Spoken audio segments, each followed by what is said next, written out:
भागवतम। हरे कृष्णा। श्रीमद् भागवतम के छठवें स्कंद अध्याय 5 से हम लोग पाठ कर रहे हैं। और अभी तक हमने देखा किस प्रकार नारद मुनि शबलाश्वों को उपदेश देते हैं। सर्वप्रथम हर्यश्व 10,000 पुत्र दक्ष के नारद मुनि उनको मुक्ति का पथ बताते हैं, और उसके पश्चात 1,000 शबलाश्वों को भी नारद मुनि भक्ति पथ पर, मुक्ति पथ पर अग्रसर करते हैं। उसके बाद श्लोक संख्या 32 से आगे। एतावत् उक्त्वा प्रययौ नारदा अमोघदर्शना ते अपि च अन्वगमन्मार्गं भात्राणाम् एव मारिषा। नीतू माता जी पढ़िए। हरे कृष्णा प्रभु जी। सुखदेव गोस्वामी ने आगे कहा कि हे आर्यो, मैं सर्व अग्रणी नारद मुनि, जिनकी कृपा दृष्टि कभी व्यर्थ नहीं जाती, प्रजापति दक्ष के पुत्रों से इतना कहकर अपनी योजना के अनुसार वहां से विदा हो गए। दक्ष के पुत्रों ने अपने बड़े भाइयों का अनुसरण किया। संतानें उत्पन्न करने का प्रयास न करके वे कृष्ण भावना व्रत में लग गए। हरे कृष्णा प्रभु जी। तो शबलाश्व भी जिस प्रकार हर्याश्व मुक्ति पथ पर गए, उसी तरह वो चले गए और भगवत प्राप्ति के मार्ग पर आगे बढ़े। साग्रचीनं प्रतिचीनं परस्यानुपथं गता नाद्यापि ते निवर्तन्ते पश्चिमायामिनीव। गायत्री माता जी। हरे कृष्ण प्रभु जी। 1,15,00,000 ने सत्य मार्ग अपनाया, जो भक्ति को प्राप्त करने के लिए निमित्त जीवन शैली द्वारा प्राप्य है, या भगवान श्री भगवान की कृपा से प्राप्त है। वे रात्रियों की तरह तरह पश्चिम की ओर गए, और किंतु अभी तक वापस नहीं आए। यद् गत्वा न निवर्तन्ते तद्धाम परमं मम। जो भगवान के आश्रय में जाता है पुनः लौट के नहीं आता। तो यहाँ से ये सूचना भी मिलती है कि शबलाश्वों को भगवत धाम प्राप्ति हुई, कोई स्वर्ग इत्यादि की बात यहाँ पर नहीं हो रही है। एतस्मिन् काले उत्पातान् बहून् पश्यन् प्रजापतिः पूर्ववत् नारद कृतं पशुनाशम् उपाश्रृणोत्। धर्मपाल प्रभु पढ़िए।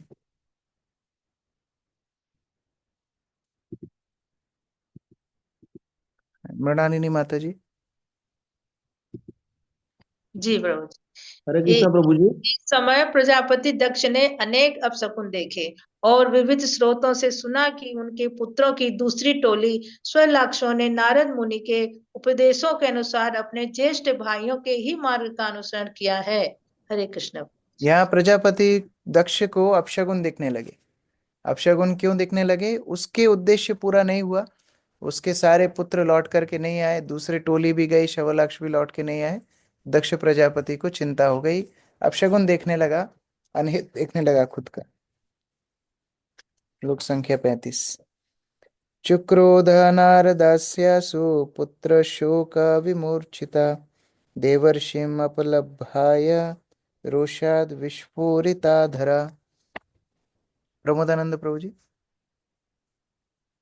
परीक्षा प्रभु में जब दक्ष ने सुना कि सब लाक्षों ने भी भक्ति में शरण होने के लिए इस जगत को छोड़ दिया, तो वे नारद पर क्रुद्ध हुए और शोक के कारण वे अचेत प्राय हो गए। जब दक्ष की नारद से भेंट हुई तो क्रोध से दक्ष के होठों कांपने लगे और वे इस प्रकार बोले, हरे कृष्ण प्रभु जी। अच्छा, नारद मुनि को डर भी नहीं है। वो इतने बच्चों को भक्त बनाने के बाद दक्ष के पास पहुंच गए। तो जैसे प्राचीनी बरी को प्रचार करने के लिए पहुंचे थे, ऐसे ही नारद मुनि ने सोचा शायद दक्ष को भी उद्धार करना चाहिए, बच्चे तो भक्त बन गए, पिता को ही बनाना चाहिए। नारद मुनि वहां पहुंच गए, लेकिन दक्ष क्रोध से कंपित हो रहा है और नारद मुनि को अपशब्द बोलता है। अपशब्द मतलब बहुत गुस्से में दक्ष आगे कोई श्लोकों में नारद मुनि की अवहेलना करता है। सुजाता माता जी। तात्पर्य। श्रील विश्वनाथ चक्रवर्ती ठाकुर की टीका है कि श्री नारद मुनि ने प्रियव्रत तथा उत्तानपाद से लेकर स्वयंभू मनु के समस्त परिवार का उद्धार किया था। उन्होंने उत्तानपाद के पुत्र महाराज ध्रुव का उद्धार किया था और प्राचीन भरही तक का उद्धार किया, जो सकाम कर्मों में लगा हुआ था। तो भी वे प्रजापति दक्ष का उद्धार नहीं कर पाए। प्रजापति दक्ष ने श्री नारद मुनि को अपने समक्ष देखा, क्योंकि श्री नारद मुनि स्वयं उसका उद्धार करने आए थे। श्री नारद मुनि ने प्रजापति दक्ष के पास उनकी शोकाकुल दशा में मिलने का अवसर निकाला, क्योंकि शोक विह्वल दशा भक्ति योग को समझने हेतु उपयुक्त समय होता है। जैसा कि श्रीमद् भगवद गीता 7.16 में कहा गया है, 4 प्रकार के लोग: आर्त, दुखी, अर्थार्थी, धन की आवश्यकता वाला, जिज्ञासु जो पूछताछ करना चाहता है, तथा ज्ञानी ज्ञानवान भक्ति को समझने की कोशिश करते हैं। प्रजापति दक्ष अपने पुत्रों की क्षति होने के कारण अत्यंत विषाद में था। अतएव श्री नारद मुनि ने भौतिक बंधन से मुक्ति के विषय में उसे उपदेश देने का अवसर ढूंढ निकाला। हरे कृष्ण। पूरा का पूरा परिवार ऊपर प्रियव्रत महाराज को नारद मुनि ने उपदेश दिए, उत्तानपाद, फिर ध्रुव महाराज, उसके बाद ध्रुव महाराज के वंशज प्राचीनी बरही, प्रचेता, सबको नारद मुनि ने भक्त बनाया। और वो हर व्यक्ति की स्थिति को देखते थे। जैसे ध्रुव महाराज भगवान को प्राप्त करना चाहते थे अर्थार्थी भाव से, तो ध्रुव महाराज को भगवान को प्राप्त कराने के लिए नारद मुनि पहुंच गए। यहाँ पर दक्ष को आर्त कैटेगरी में देखा, समस्या में देखा, शोक में देखा, तो नारद मुनि आ गए। अभी इस्कॉन में एक भक्तों की टोली है जो जहां जहां पर 13वीं होती है, दाग लगता है, तीसरा होता है, वहां जाके प्रचार करती है, क्योंकि वहां लोग बाग बड़े शोक में होते हैं, उनको जन्म मृत्यु जरा व्याधि अच्छे समझ में आता है।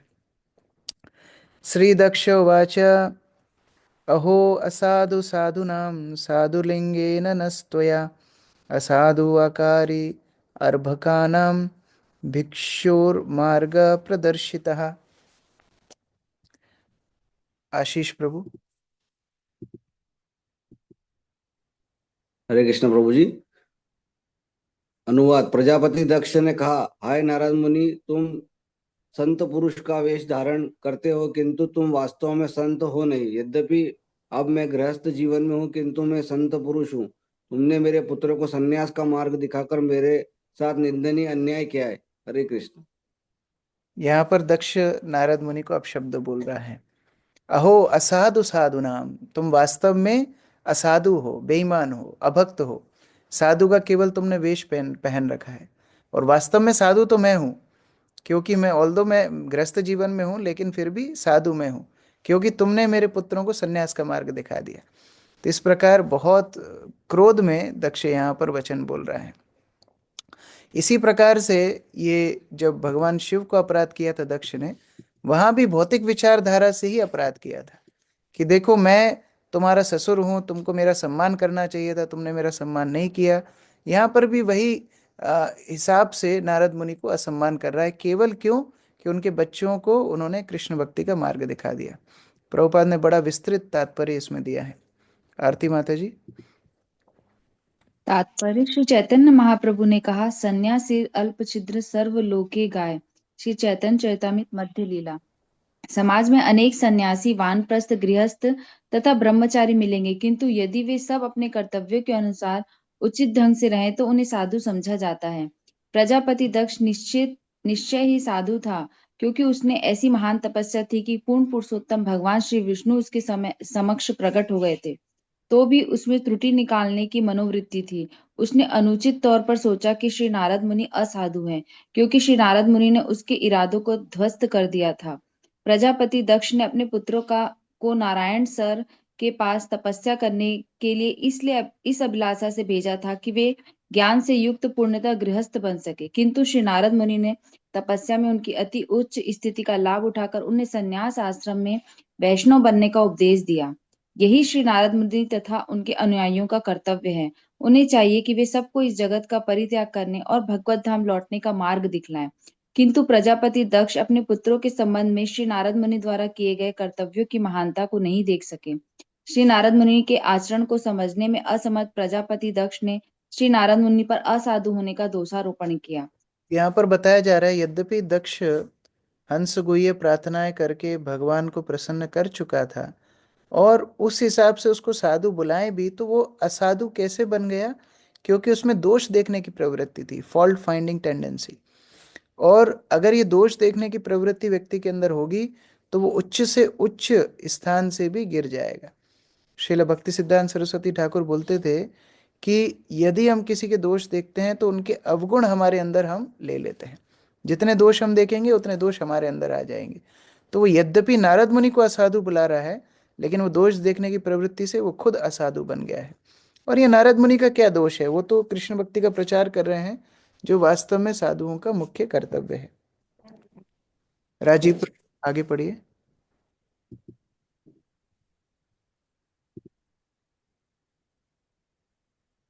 इस संदर्भ में अर्थात त्याग का मार्ग शब्द अत्यंत महत्वपूर्ण है। सन्यासी को त्रिदंडी भिक्षु कहा जाता है क्योंकि उसका कर्तव्य यह है कि वह गृहस्थों के घरों में भिक्षा मांगे और गृहस्थों को आध्यात्मिक उपदेश दे।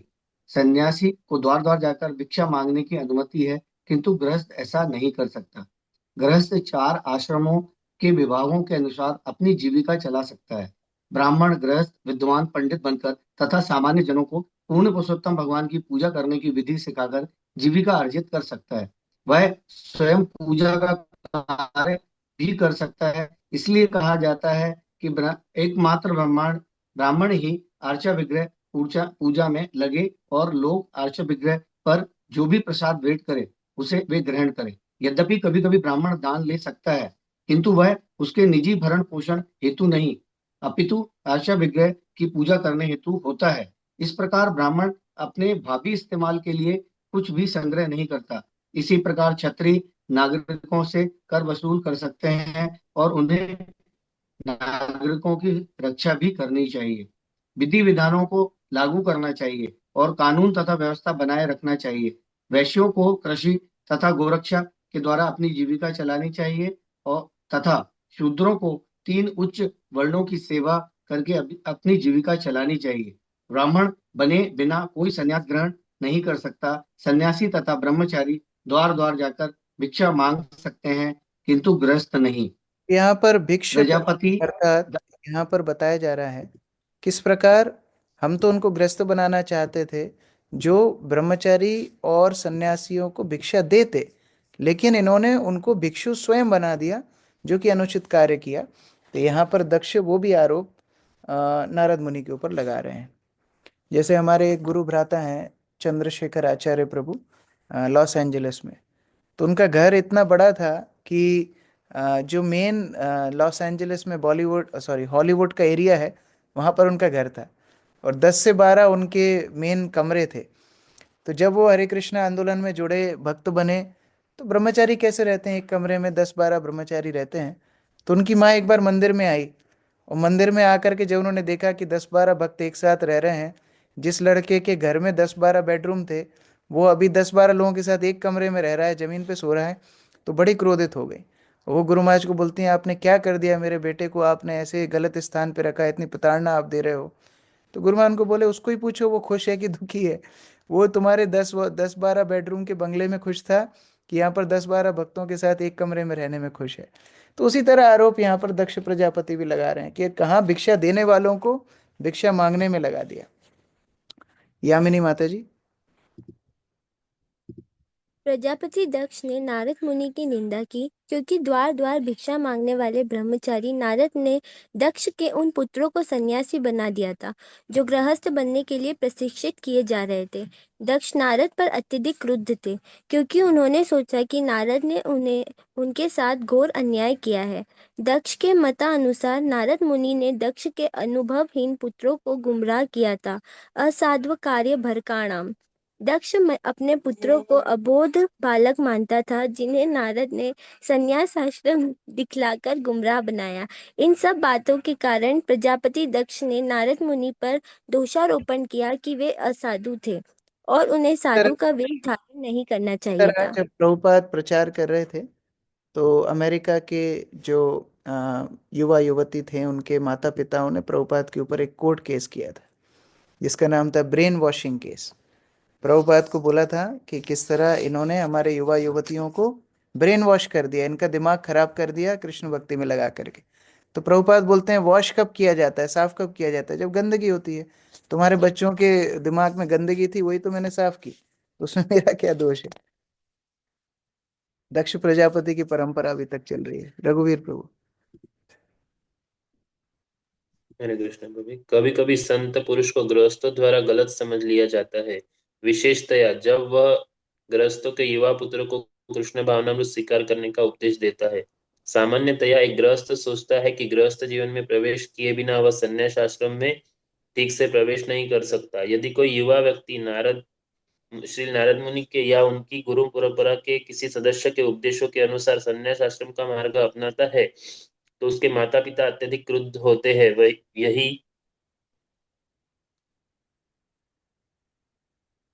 यही घटना हमारे कृष्ण भावनामृत आंदोलन में भी देखी जाती है, क्योंकि हम पाश्चात्य देशों के सारे युवा बालकों को संन्यास मार्ग अपनाने के लिए शिक्षा दे रहे हैं। हम गृहस्थ जीवन की अनुमति देते हैं, किंतु गृहस्थ भी त्याग के मार्ग का पालन करता है। यहाँ तक कि गृहस्थ को अनेक बुरी आदतों को छोड़ना पड़ता है, जिससे उसके माता पिता सोचते हैं कि उसका जीवन एक तरह से विनष्ट हो गया है। हम मांसाहार, अवैध मैथुन, जुआ तथा नशा की अनुमति नहीं देते। फलस्वरूप माता पिता आश्चर्य करते हैं कि किस तरह जीवन सकारात्मक हो सकता है जबकि इतने निषेध लगे हुए हैं। विशेषतया पाश्चात्य देशों में ये 4 निषिद्ध कार्य एक तरह से आधुनिक जनसमूहों के प्राणाधार है। इसलिए माता पिता कभी कभी हमारे आंदोलन को नापसंद करते हैं। जिस तरह दक्ष प्रजापति को नारद के कार्य अच्छे नहीं लगे और उन्होंने नारद पर बेईमानी का दोषारोपण कर दिया, भले ही माता पिता हम पर रुष्ट हो, किंतु हमें बिना हिचक के अपना कर्तव्य निभाना है, क्योंकि हम नारद मुनि की शिष्य परंपरा में। प्रभुपाद बोल रहे हैं, अरे गृहस्थ भी बनोगे तो जानवर जैसे गृहस्थ थोड़ी बनोगे, गृहस्थ भी बनोगे तो भी तो संयम का जीवन जीना होगा, तो भी तो वैराग्य रहना रखना ही होगा, तो भी सिंप्लिसिटी रखनी होगी। तो ऐसे गृहस्थ बनाने में भी माता पिता नाराज हो जाएंगे तो फिर क्या करोगे?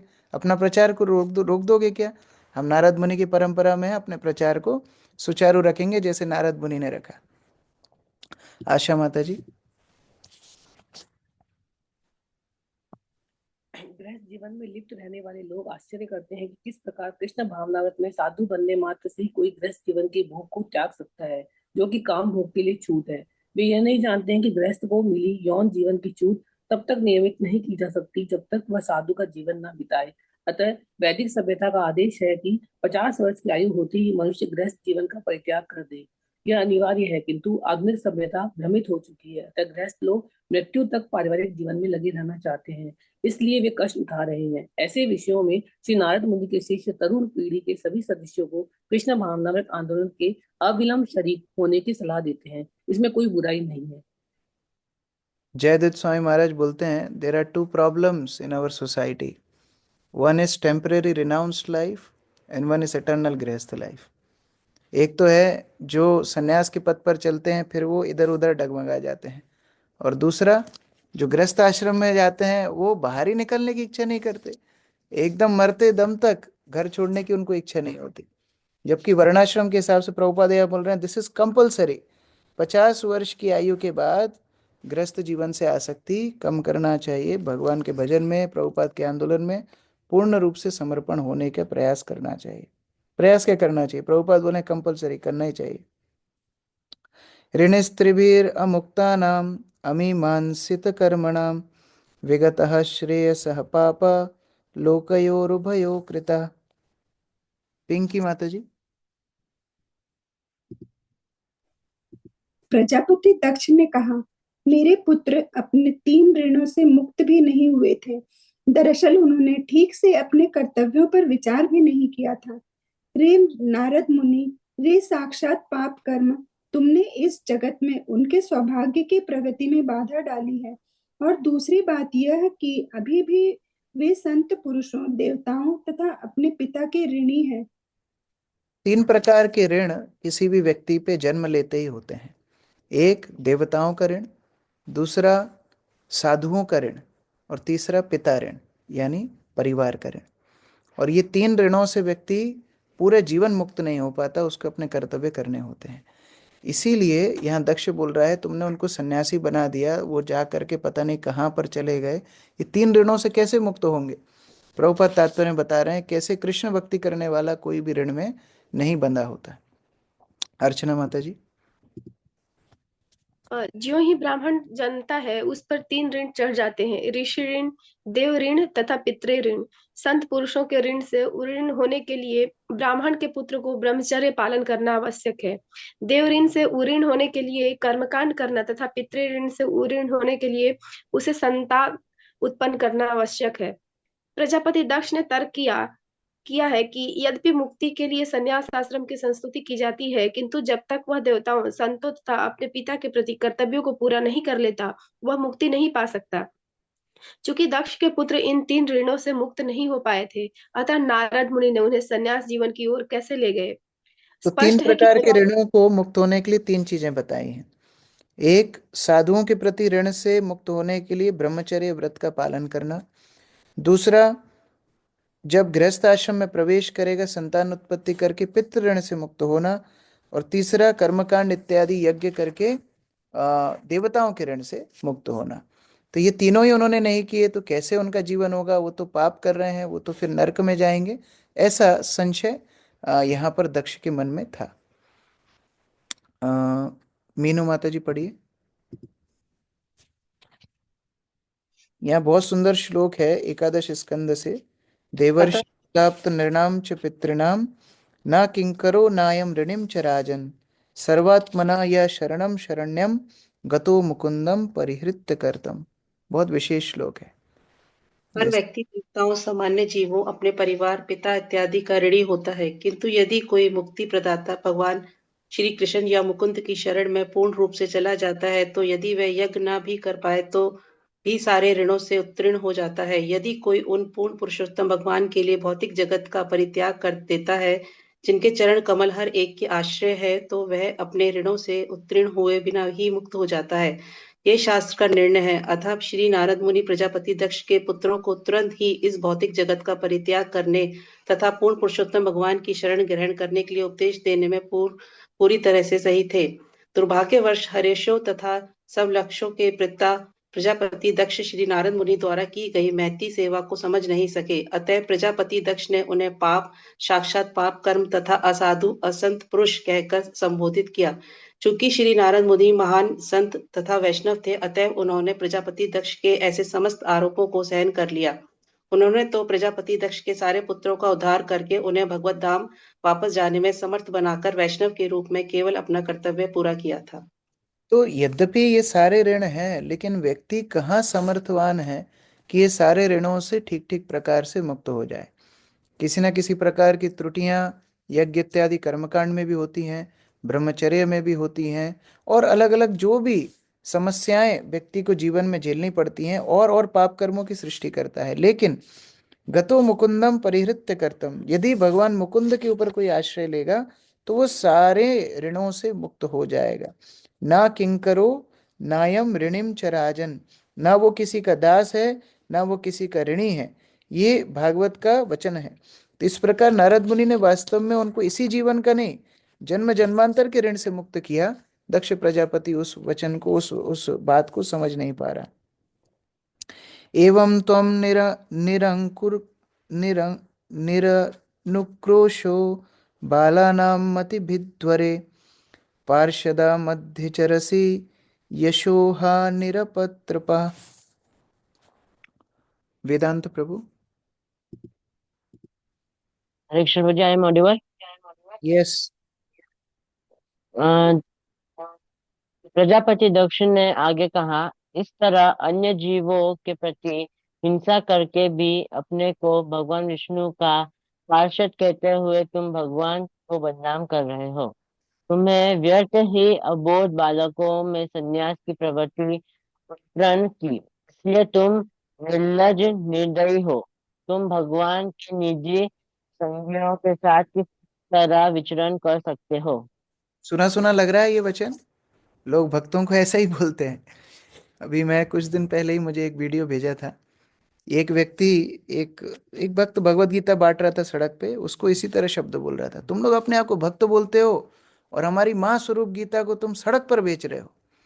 तो क्या करें, लोग जब मंदिर नहीं आ रहे, भगवत गीता का पाठ नहीं कर रहे, तो क्या किया जाए? कैसे उन तक भगवत गीता पहुंचाई जाए? क्या नारद मुनि विचरण करके प्रचार नहीं करते थे?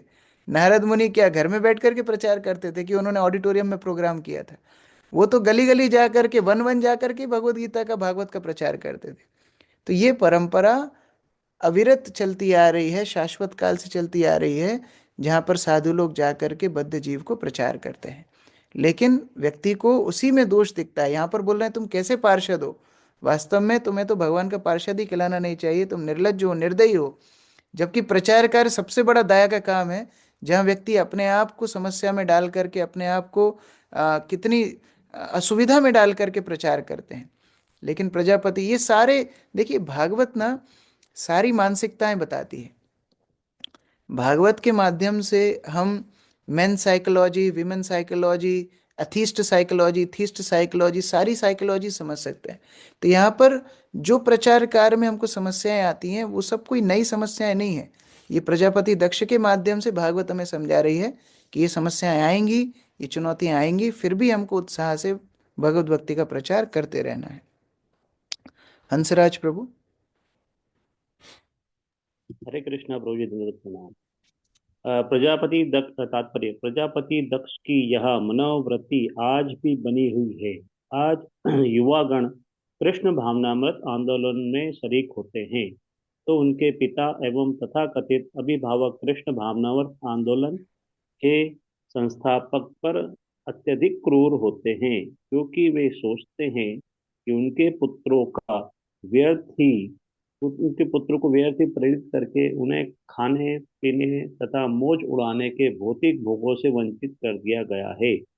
कर्मी यह सोचते हैं कि इस भौतिक जगत में वर्तमान जीवन का पूरी तरह भोग किया जाना चाहिए और उच्च लोकों में जाने के लिए कुछ पुण्य कर्म भी कर लिए जाना चाहिए, जिससे अगले जीवन में भी आनंद भोग हो सके।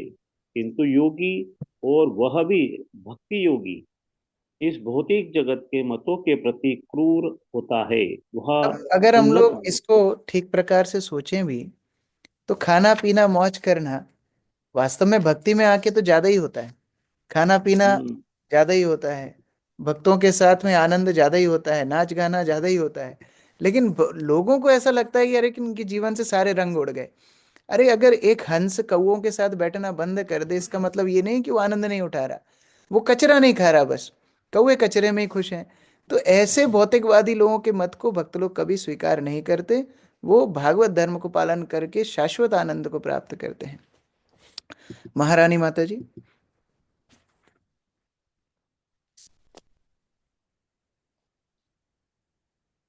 वह उन्नत भौतिकवादी सभ्यता में दीर्घ जीवन का भोग करने के लिए देवताओं की यात्रा करने में रुचि नहीं रखता। जैसा कि प्रबोधानंद सरस्वती ने कहा, केवलम नरका एते चिदशः पूरा आकाशे पुष्पायते।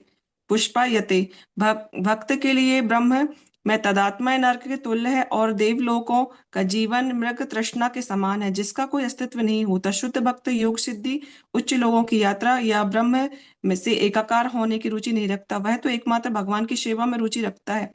चूंकि प्रजापति दक्ष कर्मी थे, अतः वे नारद मुनि की उस मेहनती सेवा नहीं सराह सके जो उन्होंने उनके 11,000 पुत्रों को प्राप्त की थी। उल्टे उन्हें नारद मुनि पर पापी होने का दोषारोपण किया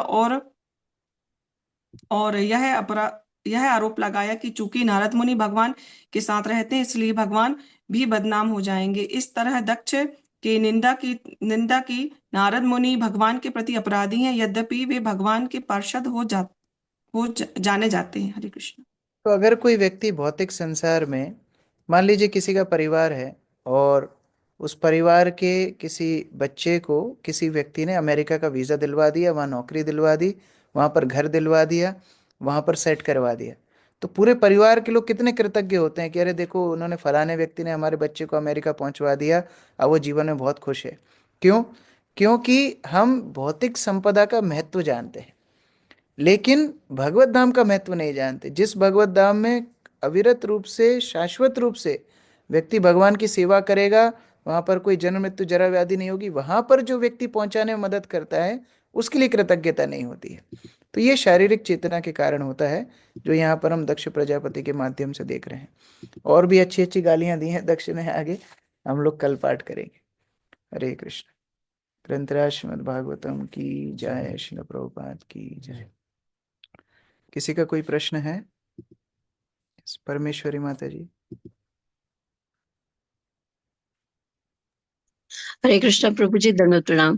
प्रभु जी, मैं इतना थोड़ा सा कंफ्यूज हो गई हूँ कि ये जो पहले दक्ष और ये प्रचेतास का है, और फिर उसके बाद शिव जी द्वारा वो दक्ष का गला काटना, और फिर से थोड़ा सा कंफ्यूजन है मुझे। ये प्रचेतास जो सा है वो पिछले उसका है, उनके जन्म का। हाँ, प्रचेता बाद में आए। दक्ष जो पहला जन्म हुआ दक्ष का, वो बहुत पहले हुआ। वो एकदम शुरुआत में दक्ष का जन्म हुआ। प्रथम प्रजापतियों में से एक दक्ष है। लेकिन जब वो दक्ष ने भगवान शिव को अपराध किया, वीरभद्र ने उसका गला काटा, बाद में उसको बकरे का सिर लगाया गया, तो आत्मग्लानि के कारण दक्ष ने देह त्याग किया।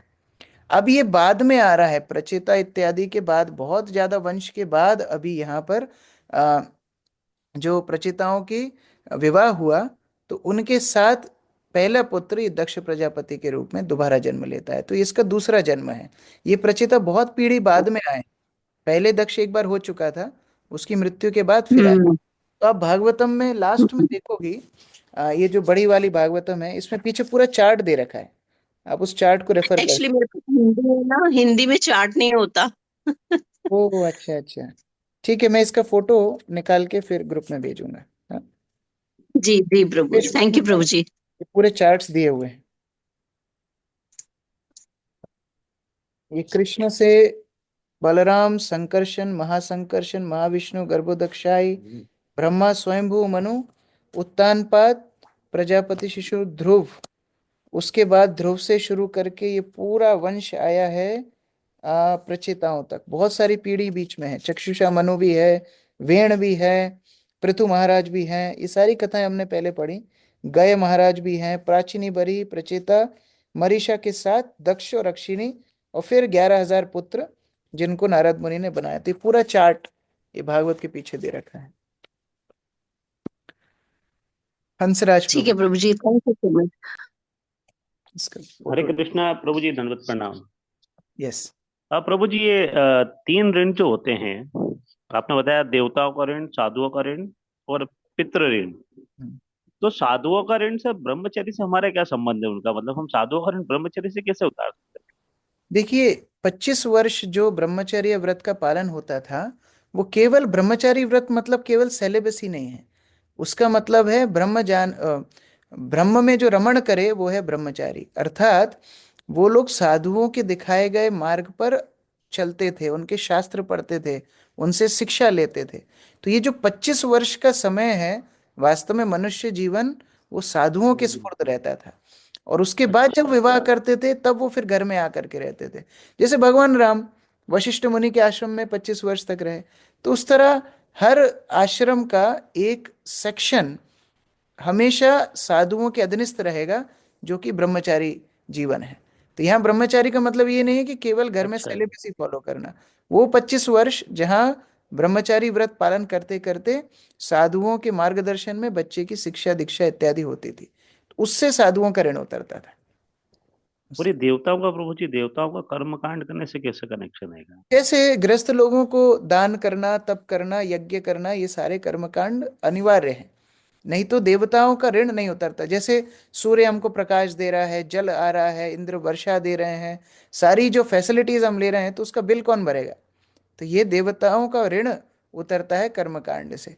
लेकिन जो भगवत भक्ति में लगते हैं, उनके लिए सारी स्पष्ट दे रखा है। देव अर्थात देवता, ऋषि, भूताप्त मतलब जितने भी जीव हैं, नृणाम मतलब जितने भी प्रजा हैं, पितृ नृणाम मतलब राजा, पितृनाम मतलब पितृ, सबका ऋण एक साथ उतर जाता है अगर कोई भगवान का आश्रय लेता है तो ये भगवत भक्ति का महत्वता है।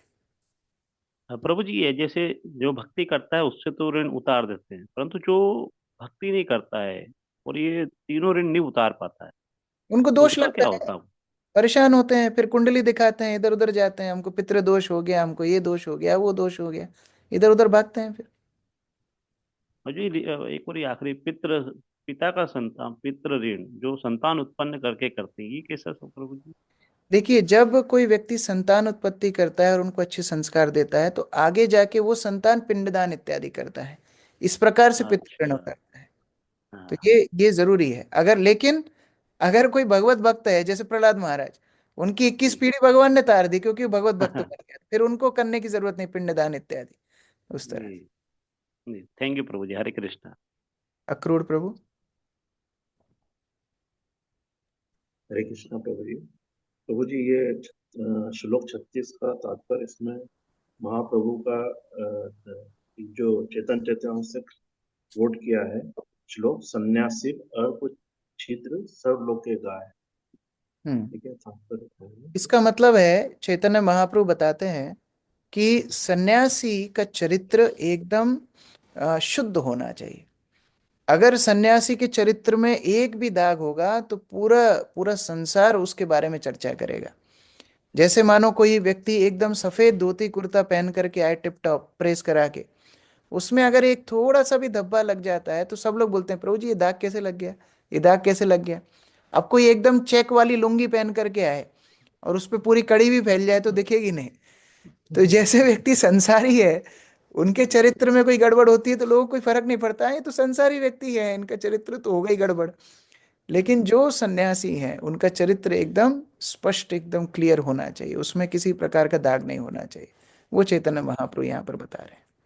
तो ये सेकंड है, ये प्रजापति दक्ष ने अपने पुत्र को नारायण सर के पास तपस्या करने के लिए भेजा। ये नारायण सर शब्द से क्या तात्पर्य? सर मतलब सरोवर।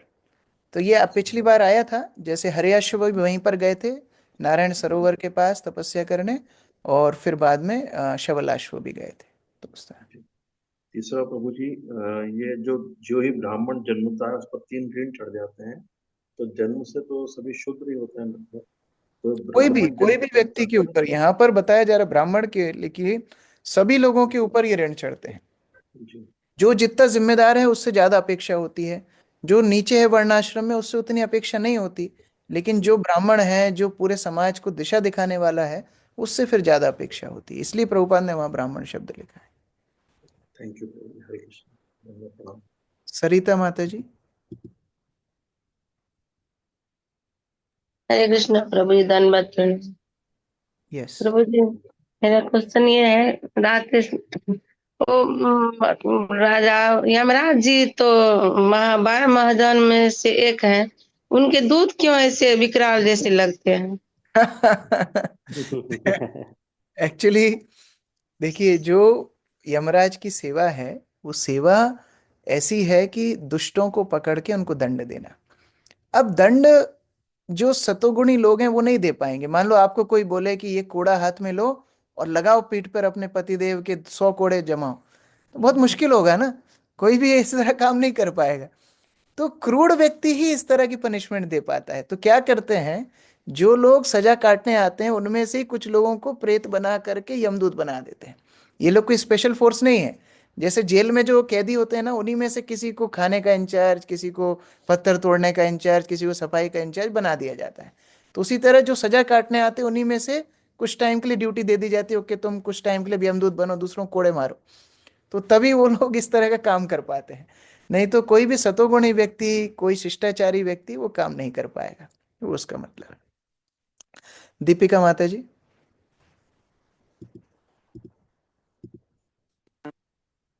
व्यक्ति की कैटेगरी में भी नहीं है प्रभु जी, तो फिर ये 3 ऋण का क्या होगा? क्या? हरे कृष्णा प्रभु जी, दंडवत प्रणाम। आवाज आ रही है प्रभु जी? हाँ। ऐसे बोल रही हूँ, हम तो अभी भक्त की कैटेगरी में भी नहीं है, तो फिर ये 3 ऋण कैसे उतारेंगे प्रभु जी? हमको प्रयास करना है, हम कम से कम उस मार्ग पे तो हैं, हम शुद्ध भक्ति के मार्ग पर हैं, गुरु के आश्रय में हैं।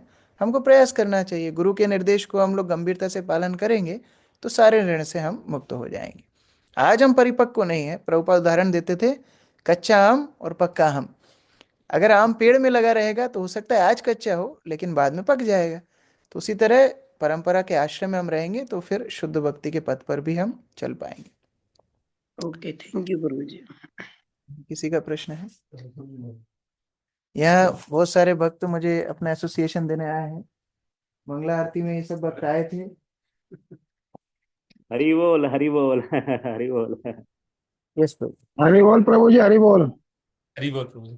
प्रभु जी, ये क्वेश्चन जो ऋण वाला तो माता जी ने पूछ ही लिया है, तो कैसे उतरेगा वो समझ में आ गया। दूसरा प्रश्न था प्रभु जी, से एक शुरुआत हमने की थी दोष देखने वाली, तो प्रवृत्ति रहती है, तो उससे कैसे बचा जाए?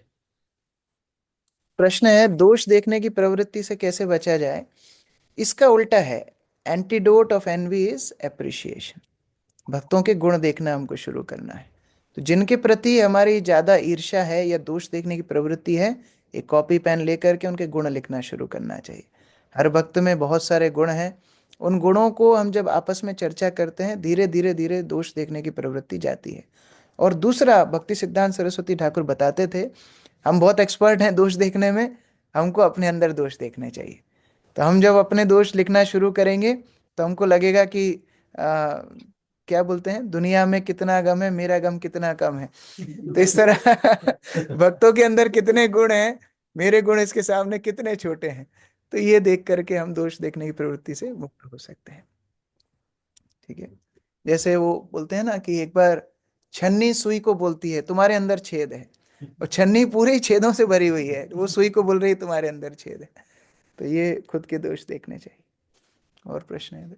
वो जैसे हरे कृष्ण को लगता है, वो जो तमोगुणी प्रवृत्ति के जो लोग होते हैं, जो जनरली ब्रह्मा जी और शिव जी से वरदान मांगते हैं, जो भी जो राक्षस प्रवृत्ति के होते हैं, जो हिरण्यकशिपु हो गया और जो हो गया, पर यहाँ जो दक्ष है ये तो एक तरीके से मतलब देवता कैटेगरी के, उसके बाद भगवान के दर्शन होने के बाद में भी उनके अंदर वो दूसरों की कमियां निकालने के, नारद मुनि के प्रति करने का कैसे उनके अंदर है? भगवान का आश्रय जो लोग लेते हैं, जरूरी नहीं है सभी शुद्ध भाव से लें, लेकिन अगर वो इस आश्रय को पकड़े रहेंगे तो धीरे धीरे शुद्ध हो जाएंगे। दक्ष के साथ समस्या क्या है? वैष्णव अपराध कर रहा है दक्ष। अब जब वैष्णव अपराध कोई करेगा तो यद्यपि भगवान के आश्रय में रहेगा तो भी उसका फल नहीं उठा पाएगा। ये एकमात्र वैष्णव अपराध हमारे भगवान के और हमारे बीच में एक समस्या है। कई ऐसे उदाहरण हैं, जैसे हम लोग देखते हैं चैतन्य महाप्रभु की लीला में भी कई ऐसे वैष्णव थे जो चैतन्य महाप्रभु की संगति किए, उनके साथ हरिनाम का जप किए, संकीर्तन किए, लेकिन क्योंकि वैष्णव अपराध किया, अपने पद से च्युत हो गए, अपने पद से गिर गए। तो दक्ष अगर केवल नारद मुनि को अपराध ना करता ना तो शुद्ध भक्त बन जाता, लेकिन क्योंकि भगवान का आश्रय लेने के बाद भी वैष्णव अपराध किया, इसलिए वो इस कैटेगरी में आ गया। तो वैष्णव अपराध बहुत खतरनाक है, इससे हमको ये सीखना चाहिए। प्रश्न यहाँ तक आवाज आई? तेज बोलना जी। प्रभु जी, मेरा क्वेश्चन ये है, एक्चुअली दो क्वेश्चन है, इंटरलिंक्ड है। पहला क्वेश्चन ये है कि जैसे हम जब भगवत गीता डिस्ट्रीब्यूट करने जाते हैं तो हमें भी ये सुनना पड़ता है, बहुत लोग क्या क्या कह जाते हैं, कुछ पता नहीं चलता। लेकिन उस समय जो कभी कभी उबाल आता है, जो गुस्सा आता है, वो गुस्से को कंट्रोल करना कभी कभी बहुत मुश्किल हो जाता है, क्योंकि कुछ इस तरह के शब्द व्यक्ति बोल देता है।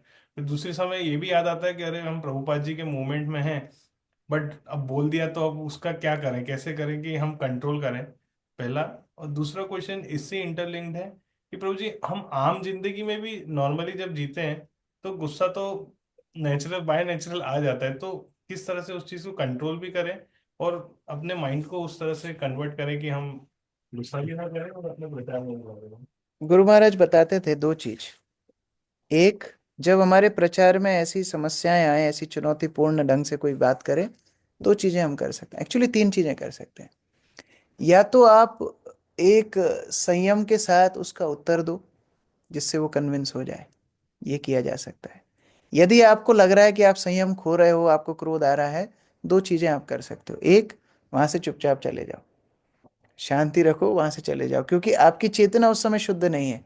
और अहंकार के वश जब आपके वचन नहीं निकलेंगे, वो तमोगुण में होंगे। तमोगुण क्या करता है? डिस्ट्रक्शन, वो गड़बड़ी करने वाला है। तो उस समय शांत रह करके वहां से चले जाना समझदारी है। दूसरी चीज हम कर सकते हैं, अगर क्रोध आता भी है तो जो बोलना है बोलो, लेकिन मुस्कुरा के बोलो, ऐसा गुरु महाराज बोलते थे। तो जैसे प्रबोधानंद सरस्वती का उदाहरण गुरु महाराज देते थे कि प्रबोधानंद सरस्वती जाते हैं प्रचार करने और किसी को बोलते हैं कि मैं आपका दास हूं, आप इतने महान व्यक्ति हो, आप इतने साधु हो, लेकिन आप उटपटांग काम में क्यों लगे हुए हो? इतने अच्छे से बोलते हैं कि व्यक्ति समझता है हाँ सही बात है, मैं तो गलत कर रहा हूँ। तो जो बोलना है बोलो, लेकिन क्रोध में नहीं आके मुस्कुरा के बोलो, तो व्यक्ति फिर उसको स्वीकार करेगा। ठीक है, ओके। यहाँ और कोई प्रश्न है? यस, बसंत प्रभु। मेरे दो प्रश्न क्लास से अलग है। जोर से बोलना, भक्तों को सुनाई देगा। एक प्रश्न है प्रभु जी, जो एक भक्त थे जो प्रैक्टिस कर रहे थे, लेकिन उन्होंने 32 माला जप करके सुसाइड अटेम्प्ट कर ली, और इंदौर में ही।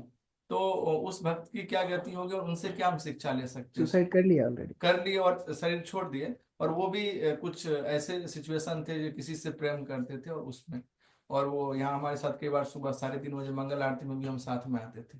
तो उनके लिए हम किस तरह से, वो दिन काफी हो गए पर मैं ये प्रश्न पूछ नहीं पा रहा था। और दूसरा एक ही है? एक और है, पहले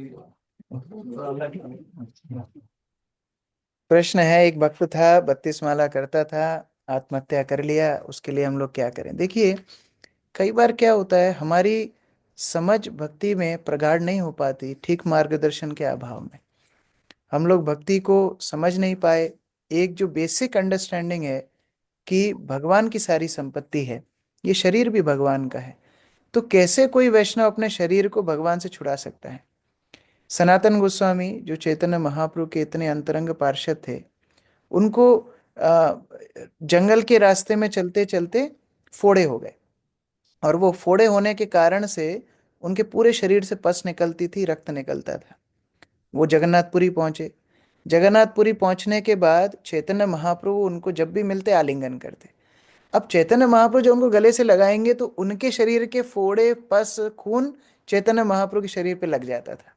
तो ये सोच करके उनको बड़ा बुरा लगता था कि मेरे कारण चैतन्य महाप्रभु की इतनी असुविधा हो रही है। मना तो कर नहीं सकते, महाप्रभु आलिंगन करेंगे तो मैं कैसे मना करूंगा? एक काम करता हूँ, रथ यात्रा आ रही है, जगन्नाथ के रथ के सामने कूद जाऊंगा, रथ मेरे ऊपर चढ़ जाएगा, मैं मर जाऊंगा, सुसाइड कर लूंगा। चैतन्य महाप्रभु अंतर्यामी है, उनको समझ में आ गया। अगले दिन जब चैतन्य महाप्रभु आए, चैतन्य महाप्रभु सनातन गोस्वामी को बोलते, सनातन, यदि आत्महत्या करने से कृष्ण मिलते तो मैं करोड़ करोड़ शरीर की आत्महत्या पहले ही कर चुका होता है। आत्महत्या करने से भगवान नहीं मिलते, श्रवण कीर्तन से भगवान मिलते, पहली बात। दूसरी बात, ये शरीर तुम्हारी संपत्ति नहीं है, शरीर मेरी संपत्ति है। चैतन्य महाप्रभु बोलते हैं, तुम अपने शरीर को अंत करने वाले कौन होते हो? दूसरे की संपत्ति को खत्म करना, दूसरे की संपत्ति को नष्ट करना, ये तो पाप है। तो उसी प्रकार हमारी संपत्ति शरीर नहीं है, भगवान की संपत्ति है, तो उसको नष्ट करने का अधिकार हमारा नहीं है। अब जिसने ऐसा कर लिया है, शास्त्र अनुसार तो उसकी गति अच्छी नहीं होती है, इसलिए उसके उद्देश्य से फिर संकीर्तन किया जा सकता है, भगवान को प्रार्थना की जा सकती है कि उन्हें दोबारा से मौका दिया जाए, मनुष्य जीवन में वो आए और फिर कृष्ण भक्ति का अनुसरण करके भगवान के धाम को प्राप्त करें। हरे कृष्ण। श्रील प्रभुपाद की जय, समवेत भक्त वृंद की जय, ग्रंथराज श्रीमद् भागवतम की जय।